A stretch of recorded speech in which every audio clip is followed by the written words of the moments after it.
আলহামদুলিল্লাহ ওয়াসসালাতু ওয়াসসালামু আলা রাসূলিল্লাহ ওয়া আলা আলিহি ওয়া সাহবিহি আজমাইন আম্মা বা'দ। আল্লাহ সুবহানাহু ওয়া তাআলা অসংখ্য শুকরিয়া, যিনি আমাদেরকে তৌফিক দিয়েছেন প্রতি সপ্তাহের মতো আজকেও দিন সম্পর্কে জানার জন্য, শেখার জন্য একত্রিত হওয়ার। আমাদেরকে দার্স দিচ্ছেন ধারাবাহিকভাবে আমাদের শায়খ মুখলিসুর রহমান মনসুর মাদানী হাফিজাহুল্লাহ। আল্লাহ সুবহানাহু ওয়া তাআলা শায়খের ইলমে বারাকাত দান করুন। শায়খ আমাদেরকে দার্স দিচ্ছেন ধারাবাহিকভাবে দুরুসুল মুহিম্মা লিআম্মাতিল উম্মাহ বইটি থেকে। ইনশাআল্লাহ শায়খ শুরু করবেন এখনই। আসসালামু আলাইকুম ওয়া রাহমাতুল্লাহি ওয়া বারাকাতুহু। আলহামদুলিল্লাহ ওয়াসসালাতু ওয়াসসালামু আলা রাসূলিল্লাহ ওয়া আলা আলিহি ওয়া সাহবিহি ওয়া মান তাবি'আহুম বিইহসানিন ইলা ইয়াউমিদ্দিন। আম্মা বা'দ। ফাকাদ ক্বালা আল্লাহু তাআলা ফিল কুরআনিল হাকীম اتخذوا أحبارهم ورهبانهم أربابا من دون الله والمسيح ابن مريم وما أمروا إلا ليعبدوا إلها واحدا لا إله إلا هو سبحانه عما يشركون। যাবতীয় প্রশংসা, গুণগান একমাত্র মহান রব্বুল ইজ্জাতের জন্য, যার অশেষ মেহেরবানিতে আমরা আজকে দুরুস আল মুহিম্মা লিআম্মাতিল উম্মার ক্লাসে উপস্থিত হতে পেরেছি। এজন্য আল্লাহর শুকরিয়া আদা করছি, আলহামদুলিল্লাহ। সালাত ও সালাম বর্ষিত হোক আমাদের প্রিয় নবী মুহাম্মদ সাল্লাল্লাহু আলাইহি ওয়াসাল্লামের উপরে। অতঃপর সম্মানিত দিনী ভাইগণ, আমরা এর আগের দার্সে শেখ আব্দুর রহমান বিন হাসান বিন মোহাম্মদ বিন আব্দুল ওয়াহাব রাহিমাহুল্লাহ, যিনি শেখ মোহাম্মদ বিন আব্দুল ওয়াহাব রাহিমাহুল্লাহর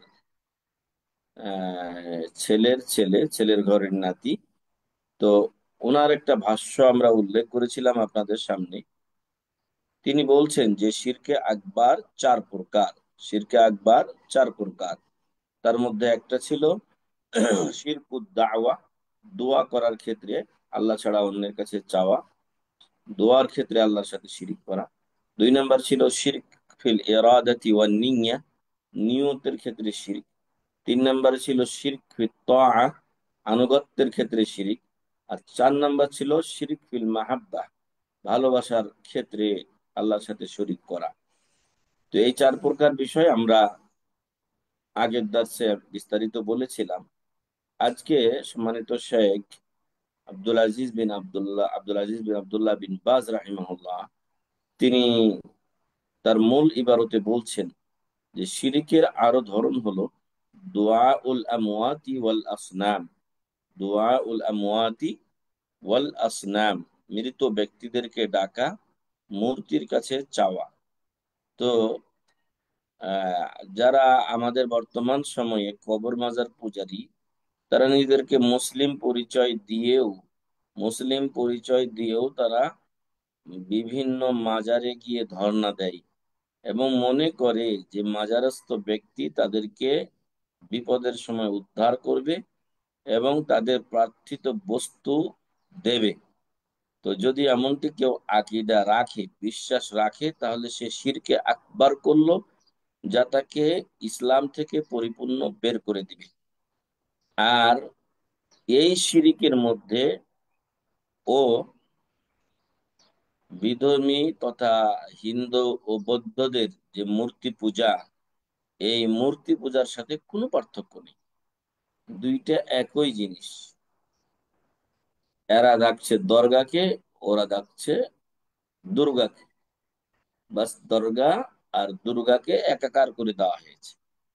উভয়টি শিরকে আকবার, ইউখরিজু মিনাল মিল্লাহ, যা মানুষ, যদি কেউ মুসলিম হয়ে থাকে তাকে ইসলাম থেকে বের করে দেয়, আর অমুসলিম হলে তো সে কাফের থেকেই যায়। তাহলে দোয়া উল আমওয়াত ওয়াল আসনাম, মূর্তি।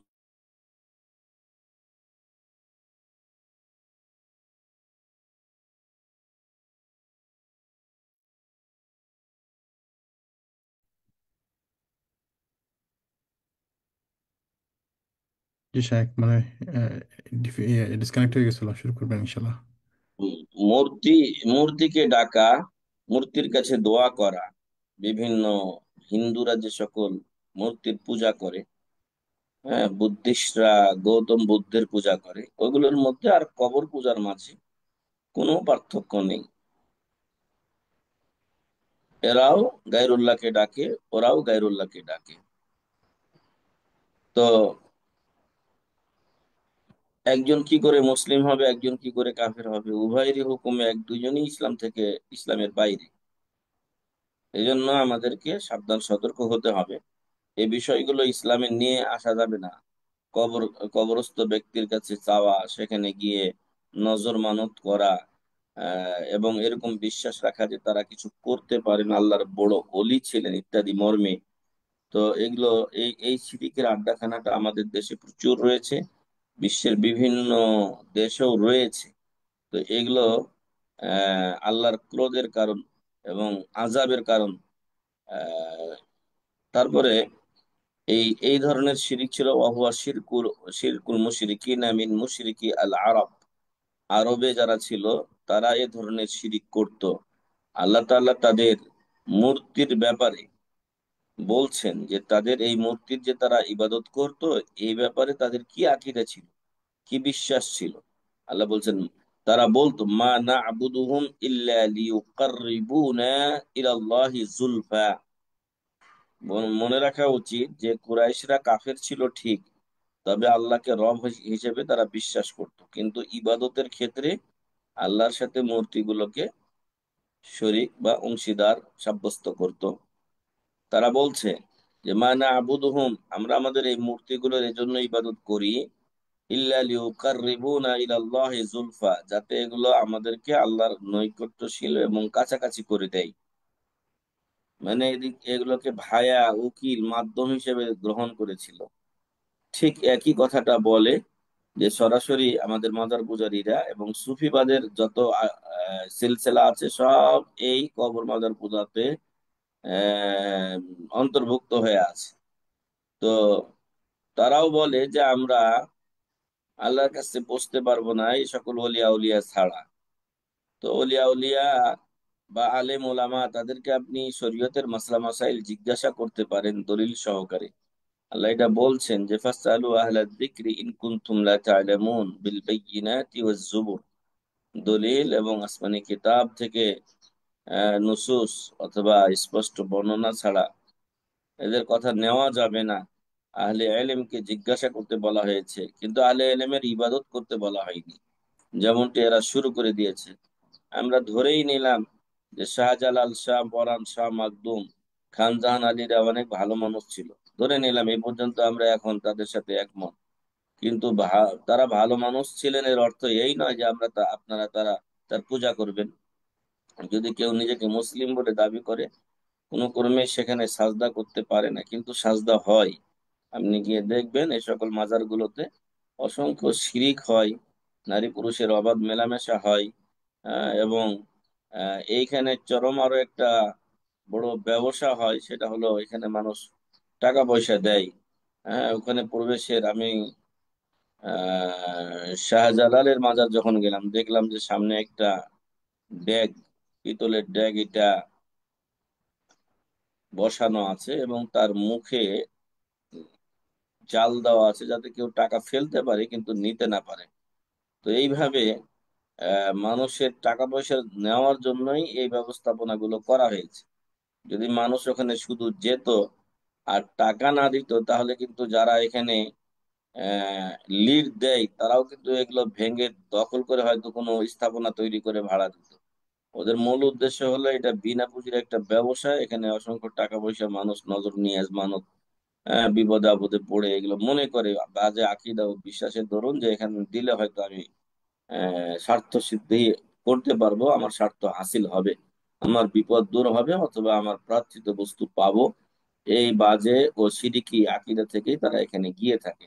তো যাই হোক, এরাও এই মুশরিকি আরবের মুশরিকদের মতো, ওরা যেরকম মূর্তি পূজা করতো এ আশায় বা এই নিয়তে যে এই মূর্তিগুলো তাদেরকে আল্লাহর নৈকট্যশীল করে দেবে, তাদের বিষয়টা আল্লাহর কাছে পেশ করবে। এখন এই একই ধারণা নিয়ে যদি কেউ কবরস্থ ব্যক্তি, মাদ্রস্থ ব্যক্তির কাছে চাই, এবং মনে করে যে এরা আমাদেরকে আল্লাহর কাছে উকিল হিসেবে, ভায়া হিসেবে আমাদেরকে পার করে দেবে।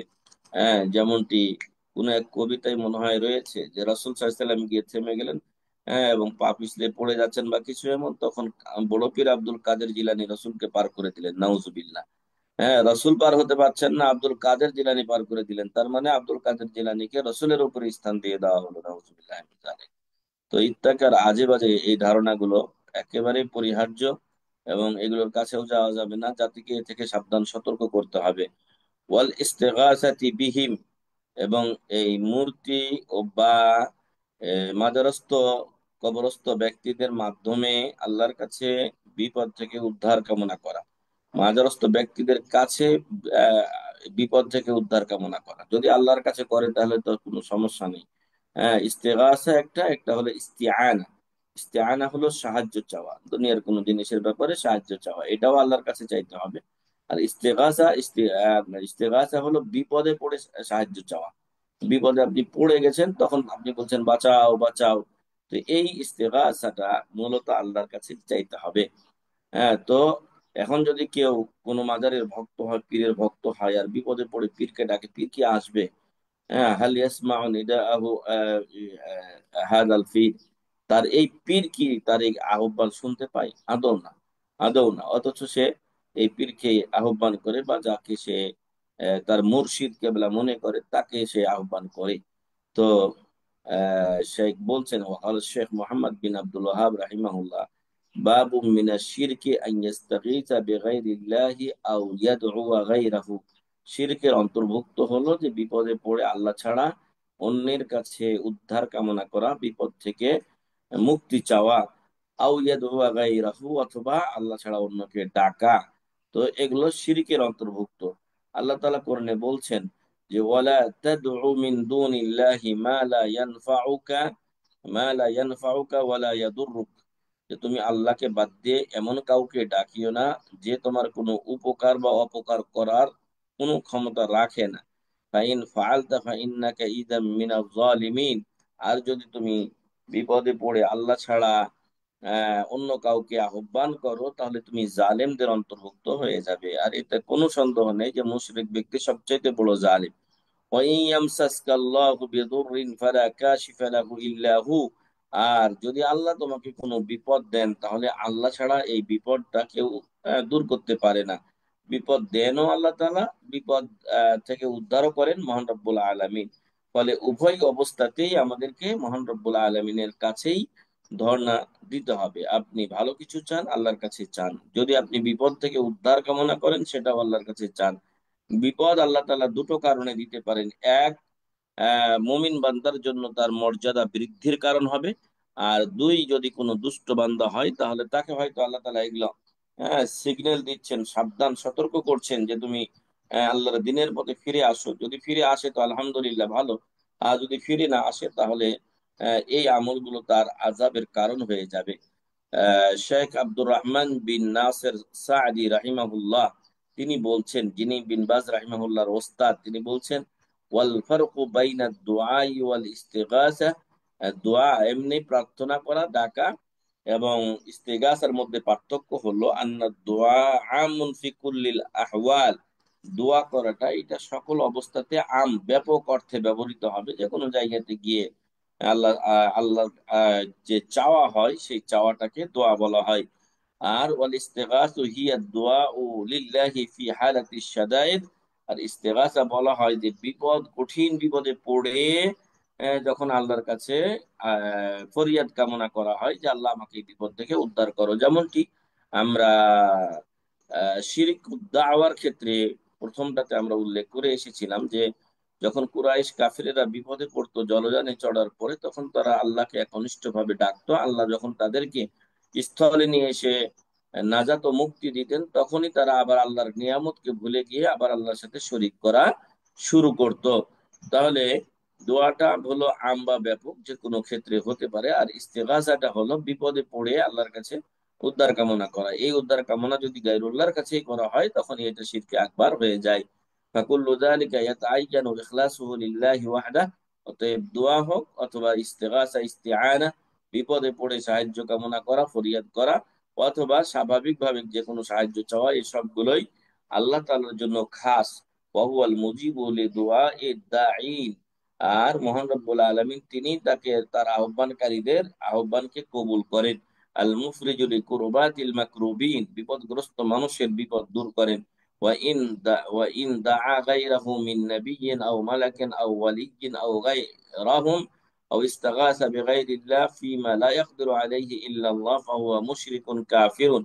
যদি কোনো ব্যক্তি আল্লাহকে বাদ দিয়ে কোনো নবী, কোনো ফেরেশতা, কোনো ওলি অথবা অন্য কাউকে আহ্বান করে, ডাকে, অথবা আল্লাহ ছাড়া অন্যের মাধ্যমে বিপদ থেকে উদ্ধার কামনা করে, যেটা সে করতে সক্ষম নয়, যার ব্যাপারে এই কামনা করা হচ্ছে যে উনি আমাকে এই বিপদ থেকে উদ্ধার করবেন, অথচ তিনি এই বিপদ থেকে উদ্ধার করতে সক্ষম নন, ফাহুয়া মুশরিকুন। এরকম ব্যক্তিরা যারা এই গায়রুল্লাহর কাছে ফরিয়াদ করবে বিপদ থেকে উদ্ধার কামনার জন্য, অথবা আল্লাহ ছাড়া অন্যের কাছে দোয়া করবে, প্রার্থনা করবে, সাহায্য চাইবে, যা সে দিতে সক্ষম নয়, তাহলে ফাহুয়া মুশরিকুন, সে মুশরিক এবং কাফেরে পরিণত হবে, নাউজুবিল্লাহ যালিক। তারপর শেখ বিন বাজ রাহিমাহুল্লাহ বলছেন, ওয়ান্নাযরু লাহুম, আরো শিরকে আকবারের অন্তর্ভুক্ত হলো গায়রুল্লাহর জন্য নজর বা মানত করা। আমাদের দেশের লোকেরা নজর বা মানত করে আর শর্ত সাপেক্ষে, যে আল্লাহ যদি আমার ছেলেকে সুস্থ করেন, আমি একটা ছাগল মাদ্রাসাতে দিব বা কিছু। যারা বিদআতপন্থী তারা এরকম নিয়ত করে যে আমি মাজারে দিব। তো এইটা হলো শিরক। হ্যাঁ, মাদ্রস্থ ব্যক্তিদের জন্য, মৃতের জন্য, মূর্তির জন্য কেউ যদি এই যে আপনার নজর বা মানত মানে, তাহলে সেটা শিরকে আকবারের পর্যায়ে চলে যায়। লিআন্না নাযরা ইবাদাতুন মাদাহাল্লাহুল মুফিনা বিহি, কারণ নজর বা মানত এটা ইবাদত। আর যারা এই নজর বা মানতকে পূরণ করে আল্লাহ তাদের প্রশংসা করেছেন। ওয়া আমারা সাল্লাল্লাহু আলাইহি ওয়াসাল্লাম বিল ওয়াফাই বিনাদরি তাআ, আর আল্লাহ রাসূল নিজেও আনুগত্যশীল, ভালো কাজে কেউ নজর বা মানত করলে তা সেটা পূর্ণ করার জন্য নির্দেশ দিয়েছেন। ওয়াকুল্লু আমরিন মাদাহাহু শারিউ আও আসনা আলাইহি আলা মান কামা বিহি আও আমারা বিহি ফাহুয়া ইবাদাতুন। আর প্রত্যেকটা কাজ যার প্রশংসা করেছেন এই মহান রব্বুল আলামিন, অথবা যারা এই কাজগুলো করেছেন তাদের প্রশংসা করা হয়েছে, অথবা সেটার আদেশ দিয়েছেন। অতএব এরকম হলে, যে কোনো কাজের আল্লাহ প্রশংসা করেছেন, অথবা যারা করেছেন তাদের প্রশংসা করেছেন, অথবা সেই কাজটার আদেশ করেছেন, ফাহুয়া ইবাদাতুন, ওই কাজগুলো ইবাদতের অন্তর্ভুক্ত। আর একটু আগে আমরা বললাম যে যারা নজর বা মানত পূর্ণ করে আল্লাহ তাদের প্রশংসা করেছেন। লা ইয়াজুজু সরফুহু লিগাইরিল্লাহি আযজা ওয়া জাল। আর এরকম ইবাদত আল্লাহ ছাড়া অন্যের জন্য করা কখনোই জায়েজ নয়। قال الفقهاء رحمهم الله خمسة لغير الله شرك، خمسة لغير الله شرك। পাঁচটি বিষয় আল্লাহ ছাড়া অন্যের জন্য করা শিরকের অন্তর্ভুক্ত। এক নম্বরে আর রুকু, দুই নম্বরে আর সুজুদ, রুকু সাজদা, ওয়ান নাযর, নজর বা মানত, ওয়াজ্জাবহ মানে জবে করা, ওয়াল ইয়ামিন শপথ করা। এগুলো আল্লাহর জন্য করতে হবে, গায়রুল্লাহর জন্য করলে তখন শিরিক হয়ে যাবে। তাহলে নজর বা মানত এটা পূরণ করা আবশ্যক। তবে নজর বা মানত যদি ভালো কাজে হয় তাহলে পূরণ করবে, আর যদি মন্দ কাজে হয় তাহলে নজর পূরণ করা যাবে না। রাসূল সাল্লাল্লাহু আলাইহি সাল্লাম বলছেন যে লা তাআতা ফি লা তাআতা ফি লা তাআতা লি খালিকিন ফি মাসিয়াতিল খালিক, ফি লা তাআতা লি মাখলুকিন ফি মাসিয়াতিল খালিক। কোনো মাখলুকের আনুগত্য করা যাবে না যদি আল্লাহর অবাধ্য হয়। রাসূল সাল্লাল্লাহু আলাইহি ওয়াসাল্লাম একটা হাদিসে বলছেন, মান নাদারা আন ইউতি আল্লাহ ফালিয়ুতিহু, যে ব্যক্তি এই নজর বা মানত মানে যে আল্লাহর আনুগত্যশীল কাজ করবে, তাহলে সেজন্য সেটা পালন করে। ওমান নাদারা আন ইয়াসিয়াহু ফালা ইয়াসিহি, এখন কেউ যদি আল্লাহর অবাধ্য কাজে মানত মানে, তাহলে সেজন্য আল্লাহর অবাধ্য না হয়। যেমন সে নজর মানলো যে আমি নেশা করব, যেমন সে নজর মানলো যে আমি মসজিদে যাব না, তো এগুলো হারাম নজর মানা, এগুলো ভঙ্গ করতে হবে এবং এর কাফফারা দিতে হবে। কাফফারা হলো নজর বা মানত ভঙ্গ করার কাফফারা হলো শপথ ভঙ্গ করার কাফফারা যেটা সেটাই। আর সেটা হলো একটা দাস মুক্ত করা, না পারলে 2 নম্বরে 10 জন মিসকিনকে খাবার দেওয়া অথবা পোশাক দেওয়া, যে পোশাকে সে সালাত আদায় করতে পারে। আর 3 নম্বরে যদি আগের গুলো না পারে তাহলে 3টি রোজা রাখবে। তো নজর মানত যদি পূরণ করতে না পারে, অথবা হারাম নজর মানত করে সেটা ভাঙতে বাধ্য হয়, তাহলে সেক্ষেত্রেও এই কাফারা গুলোর যে কোনো একটি আদায় তাকে করতে হবে, যার যেটা সামর্থ্য আছে সে সেটা করবে।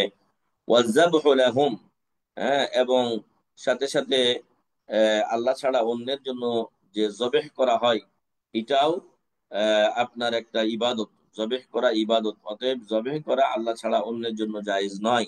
জবেহ হতে হবে আল্লাহর নামে, বিসমিল্লাহি আল্লাহু আকবার। কোরআনে বলা হয়েছে, হুররিমাত আলাইকুমুল মাইতাতু ওয়াদ-দামু ওয়া লাহমুল খিনজিরি ওয়া মা উহিল্লা লিগাইরিল্লাহি বিহি। হ্যাঁ, হুররিমাত আলাইকুমুল মাইতা, তোমাদের উপরে মৃত জিনিস খাওয়া হারাম করে দেওয়া হয়েছে, যেটা মরে যায় ওটা খাওয়া যাবে না।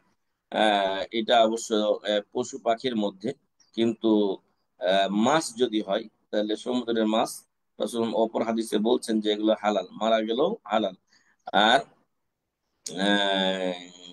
যেগুলো পশু জবে করা হয় ওইগুলোর ব্যাপারে বলছেন যে হররিমাত আলাইকুমুল মাইতাতু ওয়াদ-দাম, মৃত পশু খাওয়া হালাল নয়, রক্ত খাওয়া হালাল নয়। হররিমাত আলাইকুমুল মাইতাতু ওয়াদ-দাম ওয়া লাহমুল খিনজির, শূকরের গোশত খাওয়া হালাল নয়। ওয়ামা উহিল্লা লিগাইরিল্লাহি বিহ, এবং যেটা আল্লাহ ছাড়া অন্যের নামে জবেহ করা হয়েছে সেটাও খাওয়া যাবে না। অতএব মুসলিম ব্যক্তি যখন জবেহ করবে তখন বিসমিল্লাহি আল্লাহু আকবার বলে জবেহ করবে। কেননা জবেহ করাটা ইবাদত, এটা আল্লাহ ছাড়া অন্যের জন্য করা যায় না। এখানে বলা হচ্ছে লিয়ান্না যাবহা ইবাদাতুল্লাহ ইয়াজুজু সারফুহা ইল্লা লিল্লাহ। ফাআন আলী রাদিয়াল্লাহু আনহু قال حدثني رسول الله صلى الله عليه وسلم بأربع كلمات।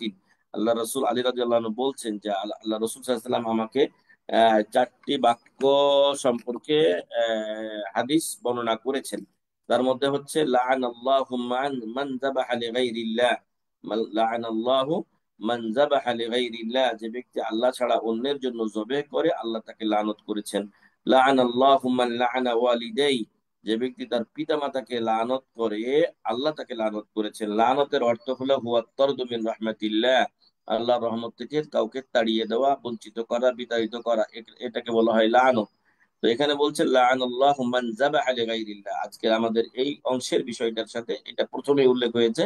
আল্লাহ লানত করেছেন ওই ব্যক্তিকে, বা অভিশপ্ত করেছেন, রহমত থেকে বঞ্চিত করে দেবেন তিনি ওই ব্যক্তিকে যে আল্লাহ ছাড়া অন্যের নামে জবে করে। লাআনাল্লাহু মান লাআনা ওয়ালিদাই, যে তার পিতা মাতাকে লানত করে আল্লাহ তাকে লানত করেন। তো পিতা মাতা এই মর্মে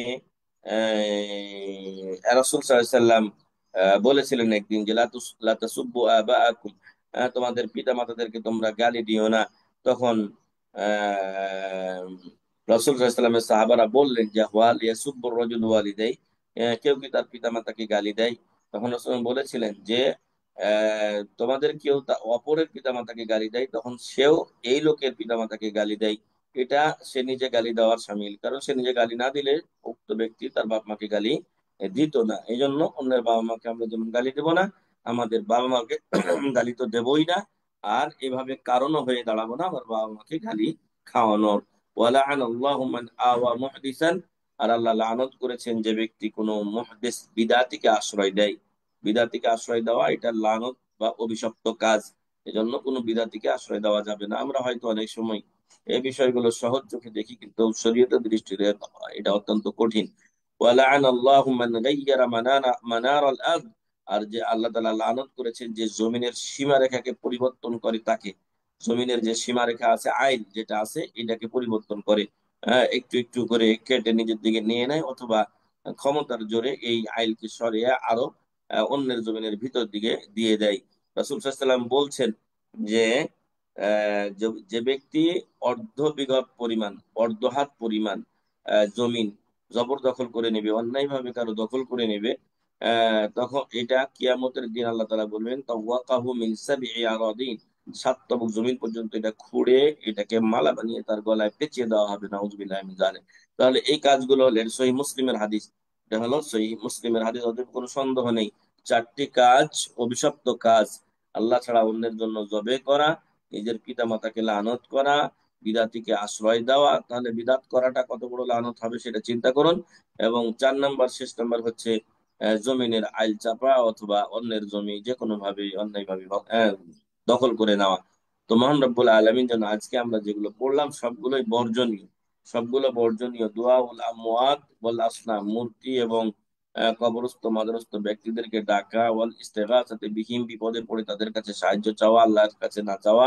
অন্যদের লাহুম, কবর মাজারের জন্য নজর বা মানত মানে অনেকে আছে বিভিন্ন মাজারে গরু পর্যন্ত নিয়ে যায় জবে করে, অথচ আল্লাহর বান্দা অনেকে আছে যারা বছরে হয়তো একবার গরু গোশত খেতে পারে না।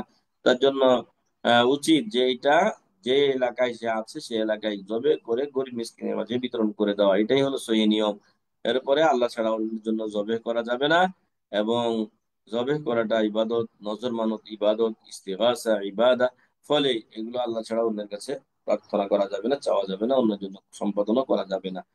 আর এখনকার সময়ে যারা এগুলো নিয়ে ব্যস্ত রয়েছে তারা বড় ভুল পথে রয়েছে। আল্লাহ তাদেরকে হেদায়েত দান করুন এবং আমাদেরকে তাদের এই খারাপ কাজগুলো থেকে হেফাজত করুন। আল্লাহুম্মা আমিন। জাযাকুমুল্লাহু খাইরান। সুবহানাকা আল্লাহুম্মা ওয়া বিহামদিকা আশহাদু আল লা ইলাহা ইল্লা আনতা আস্তাগফিরুকা ওয়া আতুবু ইলাইক। ওয়াসসালামু আলাইকুম ওয়া রাহমাতুল্লাহি ওয়া বারাকাতুহু। ওয়ালাইকুম আসসালাম ওয়া রাহমাতুল্লাহি ওয়া বারাকাতুহু। জাযাকাল্লাহু খাইরান শেখ, গুরুত্বপূর্ণ দর্শের জন্য। আল্লাহ সুবহানাহু ওয়া তাআলা যেন আমাদেরকে বোঝার তৌফিক দান করুন এবং দিন মেনে চলার তৌফিক দান করুন। আল্লাহুম্মা আমিন। হুম। যদি কোনো ভাইয়ের প্রশ্ন থাকে ইনশাআল্লাহ।